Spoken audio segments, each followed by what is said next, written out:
Hi! இன்றைக்கி நம்ம என்ன வீடியோ பார்க்க போகிறோம் பார்த்தீங்கன்னா, ஒரு ஹாட் டாக் தாங்க பார்க்க போகிறோம். அது எப்படி செய்யலான்னு பார்க்கலாம். ஒரு பேனில் ஒரு 2 ஸ்பூன் ஆயில் சேர்த்துக்கோங்க. அதுக்கப்புறமா மீடியம் சைஸ் வெங்காயம் 1 சின்ன சின்னதாக கட் பண்ணி சேர்த்துருக்கேன். அதுக்கப்புறமா ஒரு சைஸ் குடமிளகா க்ரீன் கலர் அது ஃபுல்லாகவே சேர்த்துக்கோங்க. அதுக்கப்புறமா ஸ்வீட் கார்ன் வந்து நான் வேக வச்சுருக்கேன். அதுவும் சேர்த்துக்கிட்டு ஒரு 2, 3 ஸ்பூன் டொமேட்டோ சாஸ் சேர்த்துக்கலாம். அதை நல்லா மிக்ஸ் பண்ணி விட்டுட்டு க்யூபாக சின்ன சின்ன சைஸாக வந்து பன்னீரை கட் பண்ணி வச்சுருக்கேன். அதுவும் சேர்த்து நல்லா மிக்ஸ் பண்ணிக்கோங்க. அதுக்கப்புறமா மொசரல்லா சீஸ் வந்து நான் துருவி வச்சுருக்கேன். அதுவும் சேர்த்துக்கோங்க.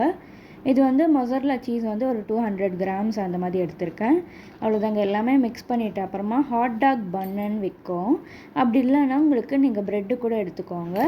அதில் பூசுறதுக்கு வந்து சாஸ் வந்து டொமேட்டோ கெட்சப்பும் மயோனீஸும் சேர்த்து மிக்ஸ் பண்ணி 2மே சேர்த்து அந்த ஹாட் டாகில் வந்து நான் அப்ளை பண்ணிட்டேன். அதுக்கப்புறமா நம்ம ரெடி பண்ணி வச்சுருந்த அந்த பன்னீர் ஸ்டஃபிங்கை வந்து இதுக்குள்ளே சேர்த்துட்டு க்ளோஸ் பண்ணிடலாம். அவ்வளோதாங்க. சூப்பரான ஒரு ஹாட் டாக் ரெடி ஆகிடுச்சு. நீங்களும் உங்கள் வீட்டில் ட்ரை பண்ணி பார்த்துட்டு எப்படி இருந்ததுன்னு கமெண்ட்டில் சொல்லுங்கள். லக்ஷ்மி சமையலுக்கு வீடியோ பார்த்துட்டு சப்ஸ்கிரைப் பண்ணிக்கோங்க.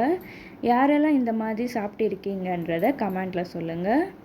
இதுக்கு வந்து தொட்டுக்க வந்து நம்ம மயோனீஸு இல்லைனா டொமேட்டோ கெச்சப் வச்சு சாப்பிட்டிங்கன்னா ரொம்பவே சூப்பராக இருக்கும். நீங்களும் ஒரு வாட்டி ட்ரை பண்ணி பார்த்துட்டு எப்படி இருக்குன்னு சொல்லுங்கள். தேங்க்யூ.